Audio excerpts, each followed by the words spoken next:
새벽빛 묵상 시편 140편 1절에서 13절. 16세기 스페인의 아빌라의 수녀 테레사는 여행 중에 비가 억수같이 쏟아지자 길에서 미끄러져서 진창에 빠져버렸습니다. 그러자 그녀는 하늘을 향해 하나님께 투덜거렸습니다. 주님께서 친구들을 이렇게 대하시니 친구가 별로 없으신 겁니다. 이 일화처럼 시편 40편은 기도에 대한 우리의 통념을 뒤집습니다. 시인은 이렇게 시작합니다. 여호와여, 나를 악한 자에게서 건지시고 포악한 자에게서 보존해 주십시오. 그는 악인들에게 둘러싸여 있습니다. 시인은 원수들의 칼과 창과 같은 무기를 말하지 않습니다. 가장 무서운 무기는 사람들의 혀입니다. 뱀처럼 강교한 그들의 혀 아래에는 독사의 독이 있습니다.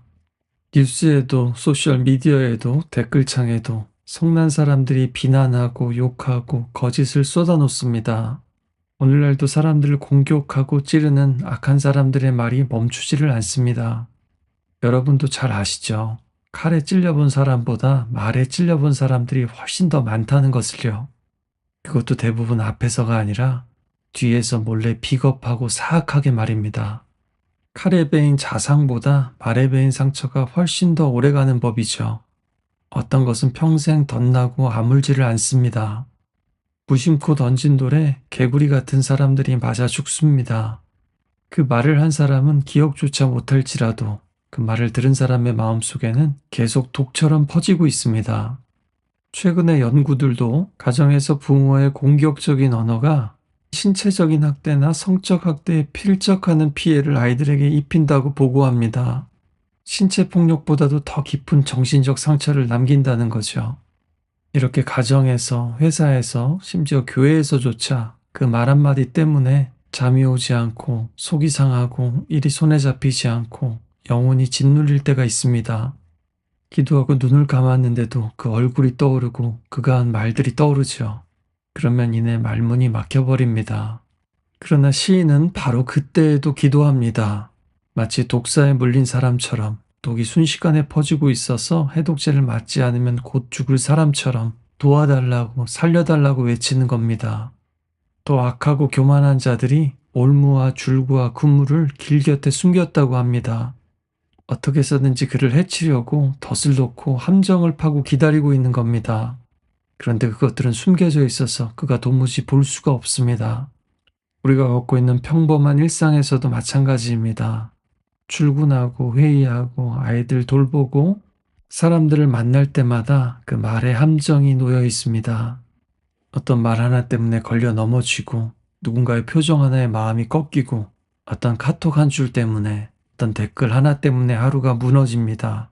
그래서 그는 이렇게 기도합니다. 여호와여, 악인의 손에서 나를 보호하시고 포악한 자에게서 나를 보존하소서. 우리 인생은 꽃길만 걸을 수 없습니다. 가시밭길이 있고 함정과 덫이 놓여 있는 길, 아니 때로는 지뢰밭을 지나가야 합니다. 그 위험을 다 제거하는 것은 우리의 일이 아닙니다. 우리는 그저 그 모든 것을 아시고 우리를 안전하게 인도하실 수 있는 하나님의 손을 붙들고 건너가는 겁니다. 그래서 그는 6절에 그의 믿음을 고백합니다. 주는 바로 나의 하나님이십니다. 악인들도 덫과 함정도 그대로 있습니다. 그들의 말도 독이 묻은 화살처럼 계속 날라오죠. 그런데 무엇이 달라졌습니까? 앞에서는 악한 사람들, 포악한 사람들, 교만한 사람들에 대해서 늘어놓았습니다. 그런데 그는 이제 원수들에 대한 이야기는 잠시 멈추고 하나님에 대해 이야기합니다. 그래서 기도할 때 무슨 말을 하느냐보다 누구를 바라보느냐가 더 중요한 겁니다. 저 사람, 저 인간, 저 왼수를 바라보다가 어느 순간 주여 하고 부르는 그 자리에서 모든 것이 달라지기 시작합니다. 특히 하루를 시작할 때도 하루를 마칠 때도 그렇게 한번 시작해 보십시오. 아무리 연주를 잘해도 악기가 튜닝이 되지 않으면 불협화음인 것처럼 우리 믿음의 삶도 마찬가지입니다. 그 시선과 태도를 하나님께 고정하고 또 하나님의 방식대로 세팅하고 시작을 하는 거죠. 시인은 또한 주님께서 전쟁의 날에 내 머리를 가려주셨다라고 고백합니다. 과거의 구원에 대한 기억이 오늘의 소망과 힘이 되는 겁니다. 우울과 불안, 걱정과 두려움에 휩싸였을 때 하나님께서는 보이지 않는 방패처럼 우리 머리를 덮고 계셨습니다. 그리고 그때 그러셨던 것처럼 지금도 나를 덮어달라고 기도합니다. 그리고 나서 다시 하나님께 악인에 대해서 아뢰기 시작합니다. 우리는 보통 우리의 소원을 이루어 달라고 기도하는데요. 악인의 소원을 이루어 주지 마시고 그들이 악한 꾀를 이루지 못하도록 해달라고 합니다. 때가 악한 겁니다. 거짓말이 판을 치고 음모가 성공하고 힘 있는 사람이 약한 사람 짓밟고 권력이 진실을 눌러버리는 시대입니다. 심지어 그들이 하나님을 모독하고 교회와 성도들은 어려움을 겪을 때 하나님 정말 살아계십니까? 보고 계십니까? 하는 마음이 듭니다. 우리가 이렇게 할 말을 잃었을 때 이 시편은 우리에게 할 말을 심어줍니다. 그리고 자신의 머리를 보호해 주시는 하나님께서 저들의 머리에 그들의 말과 음모가 되돌아가게 해달라고 부탁합니다. 그리고 이렇게 기도해도 되나 싶을 정도로 한 걸음 더 나아가죠. 뜨거운 숯불이 그들 위에 떨어지게 하시고 그들도 불 가운데 떨어지게 하시고 못 일어날 깊은 웅덩이에 빠지게 해달라고 말입니다. 마치 저 사람 망하게 해달라는 기도 같고요. 저주 같기도 합니다. 또 원수까지도 사랑하라는 예수님의 말씀과 어떻게 조화를 시켜야 될지 곤란하기도 합니다. 분명한 것은 이 시인이 이것을 원수에게가 아니라 하나님에게 말하고 있다라는 겁니다. 그는 지금 복수하러 가면서 이런 말을 하는 게 아닙니다. 지인들에게 하소연하면서 이런 말을 하는 것이 아닙니다. 컴퓨터 앞에 앉아서 악플을 달면서 이런 말을 하는 게 아닙니다. 그는 오직 하나님을 독대하면서 이런 말을 하고 있는 겁니다. 미움과 분노를 내 가슴 속에만 담고 있으면 그 독이 나를 죽입니다. 그 감정을 다른 사람들에게 쏟아부으면 그 독이 그 사람을 또한 죽입니다.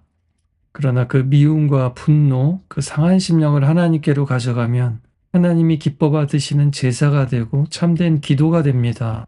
그럴 때 또한 우리는 스스로 복수하지 않고 저 사람에 대한 처분도 하나님 손에 맡길 수 있게 됩니다. 지금 현실이 잘못되어도 무언가 단단히 잘못되었다라는 것, 계속 이대로 두어서는 안 된다는 것, 그리고 오직 하나님만이 이 모든 잘못된 것을 바로잡으실 수 있다라는 것, 그래서 이것은 위험한 기도이고 또한 거룩한 항의입니다. 그리고 우리 하나님께서 사랑의 하나님이실 뿐만 아니라 정의의 하나님이시다라는 것을 믿는 사람이 이렇게 기도할 수 있는 겁니다. 그럴 때 하나님은 그들의 눈물과 원통함을 거절하지 않으시고 응답하십니다. 오늘도 여러분 안에 담고 있는 이런 미움과 억울함과 분노가 있다면 주님 앞에 내어놓고 또 주님 손에 그 처분을 맡기실 수 있기를 바랍니다. 그리고 하나님이 어떻게 하나 한번 보십시오. 하나님의 정의가 우리에게 임하든 저들에게 임하든 그리고 하나님의 정의를 맛볼 때 또 하나님의 긍휼을 간절히 또한 바라게 됩니다. 오히려 그 원수 같은 사람일지라도 하나님 저러다가 저 사람 진짜 죽겠습니다 하면서 긍휼과 용서를 구하는 중보자가 됩니다. 이것이야말로 저주를 멈추는 길입니다. 저주까지도 하나님께 맡기는 겁니다. 그래서 기도 시간은 항상 가장 정직한 시간이 되어야만 합니다. 그리고 이 시편의 마지막은 궁극적으로는 하나님께서 고난당하는 자를 변호해 주시고 궁핍한 자에게 공의를 베푸실 것이라고 기대하며 마칩니다. 여전히 이 세상에서는 말로 사람을 죽이고 계략으로 자리를 차지하고 폭력으로 문제를 해결하는 사람들이 당장은 잘 되는 것처럼 보일 수 있습니다. 오히려 하나님을 믿기에 정직한 사람들이 말을 아끼고 손해보는 사람들이 고난당하고 궁핍하고 주변으로 밀려나는 것처럼 보일 수 있습니다. 이 세상의 재판장, 여론재판과 인민재판이 이루어지고 거짓과 선동의 판단이 이루어지는 이 세상이 아니라 최후의 재판장, 우리 하나님의 보좌 앞에서는 정직한 자들이 거기 서게 될 겁니다. 또 지금도 하늘의 뜻이 이 땅에 이루어질 수 있도록 오늘도 이 시간 은혜의 보좌 앞에 정직하게 또 담대하게 나아갑시다.